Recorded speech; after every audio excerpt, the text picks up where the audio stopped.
কোরআনের সূরা রহমানে আল্লাহ তাআলা বলছেন, তোমরা আল্লাহ তাআলার কোন নিয়ামতকে অস্বীকার করবে? এমন কোন একটা নিয়ামত আছে যে নিয়ামতকে তুমি বান্দা অস্বীকার করতে পারো? যেমন ধরুন বৃষ্টি। বৃষ্টি মানে ঠান্ডা হাওয়া আর ভেজা মাটি নয়, এটা লুকিয়ে আছে এক প্রকার গন্ধ, যে গন্ধর নাম হচ্ছে পেট্রিকর। এই গন্ধটা আসে এক ধরনের ব্যাকটেরিয়া থেকে, যার নাম হচ্ছে অ্যাক্টিনোমাইটোসিস। তাহলে বিজ্ঞান দেখুন কতভাবে আল্লাহ তাআলার নিয়ামতকে ব্যাখ্যা করে।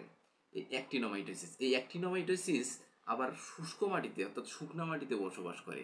অর্থাৎ এরা যে বংশ বিস্তার বলেন সব কিছু শুকনা মাটিতে বসবাস করে, এরা ভিজে মাটিতে থাকতে পারে না।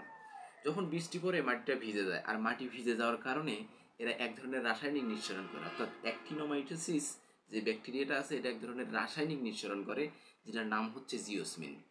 এই জিওসমিন আসলে আমাদের বা মানুষের ইন্দ্রিয় গ্রাহ্যতে অনেক সংবেদনশীল, অর্থাৎ এটাকে অনেক আকর্ষণ করে, যার কারণে আমাদের ভালো লাগা কাজ করে।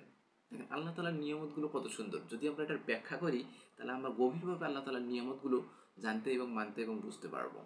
তাই চোখ রাখুন আমার এই চ্যানেলে এবং দেখতে থাকুন বিজ্ঞানের মাধ্যমে আল্লাহ তালার নিয়ামতের ব্যাখ্যা।